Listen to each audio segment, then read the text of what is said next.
O Livro dos Espíritos, Allan Kardec, capítulo 8º, livro 2, Emancipação da Alma, Sonambulismo, pergunta 425 até a pergunta 430. Na pergunta 425, o sonambulismo natural tem relação com os sonhos? Como se explica? É um estado de independência da alma, mais completo que no sonho. Então, as faculdades ganham maior amplitude, né? Tem a percepção que não atinge no sonho e que em um estado de sonambulismo imperfeito. No sonambulismo, o espírito está na plena posse de si mesmo, né?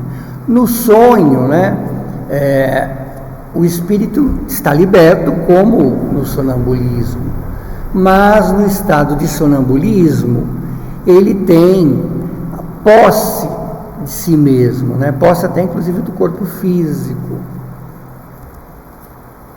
Os órgãos materiais, estando de qualquer forma em estado cataléptico, né, não recebem mais as impressões exteriores.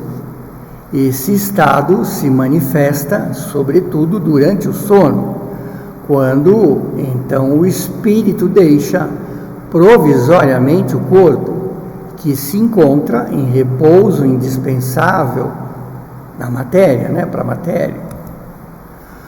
Quando o sonambulismo acontece, é que o espírito, preocupado com alguma coisa, alguma situação, entrega-se a uma ação qualquer que necessite usar o seu corpo.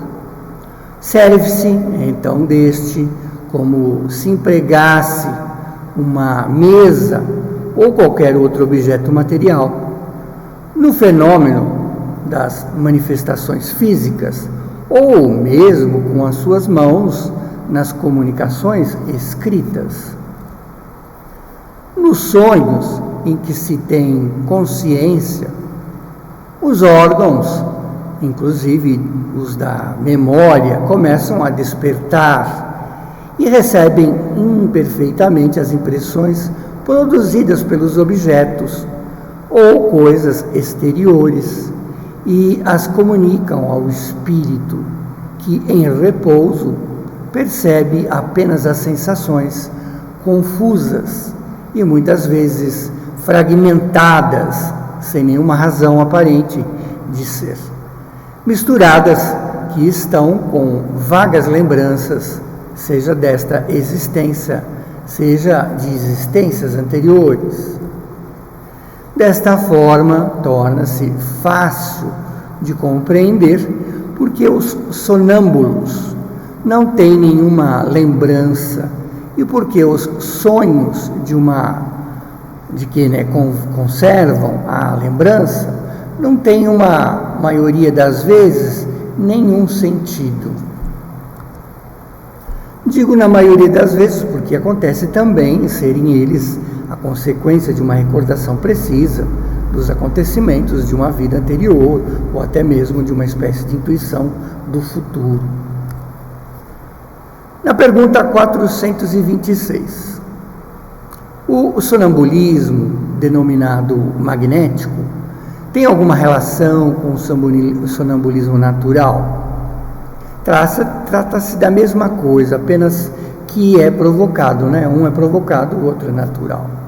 Sonambulismo magnético, aquele que é provocado pela ação de uma pessoa sobre a outra por meio do fluido magnético que derrama sobre aquela, né? Uma espécie de hipnose. Sonambulismo natural, aquele que é espontâneo e se produz sem a provocação, sem a influência de nenhum agente exterior. Na pergunta 427, qual é a natureza do agente chamado fluido magnético? O fluido vital, eletricidade animalizada, que são as modificações do fluido universal. Então temos lá o fluido universal, só recordando, né? E temos o fluido vital, que é a modificação do fluido cósmico universal. Na pergunta 428, qual é a causa da clarividência sonambúlica? Já o dissemos, é a alma que vê, o espírito que enxerga, que vê, né? Médiuns sonambúlicos e clarividência. Curiosamente, Allan Kardec distingue em duas classes de médiuns, os médiuns videntes e os médiuns sonambúlicos. Ele justifica esta classificação dizendo que o sonambulismo é uma mediunidade, são duas ordens de fenômenos que frequentemente se acham reunidos. O espírito que se comunica com um médium comum também o pode fazer com um sonâmbulo. Dá-se mesmo que, muitas vezes, o estado de emancipação da alma facilita, inclusive, essa comunicação. Muitos sonâmbulos veem perfeitamente os espíritos e os descrevem com tanta precisão como os médiuns videntes. Na pergunta 429, como o sonâmbulo pode ver através dos corpos opacos? Não há corpos opacos, senão para os seus órgãos, ou seja, para nós encarnados. Já dissemos que para o espírito, a matéria não oferece qualquer obstáculo, né? Ele pode atravessar uma porta, o fogo, o ar, a madeira. Muitas vezes lhes diz que o vê pela testa, pelo joelho e etc., né? Em outras partes, porque inteiramente imersos na matéria, como estão, não compreendem que o espírito possa ver sem auxílio dos órgãos. Ele mesmo, pela sua insistência, julga necessitar desses órgãos. Não obstante, se deixam livre, compreenderia que vê por todas as partes do seu corpo, ou seja, é fora do seu corpo que ele vê.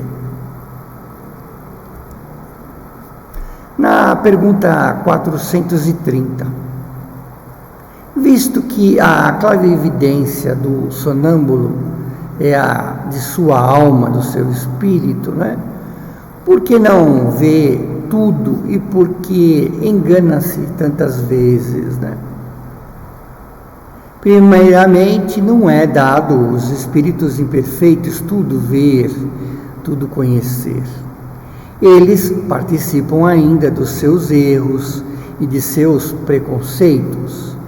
Além disso, quando estão ligados à matéria, não gozam de todas as suas faculdades de espírito. Deus deu essa faculdade ao homem com uma finalidade útil, e não para que ele aprenda aquilo que não deve saber, ou entender, ou compreender. Eis porque os sonâmbulos não podem dizer tudo, né? Com isso, nós terminamos essa parte do capítulo sonambulismo, entre a pergunta 425 até a pergunta 430.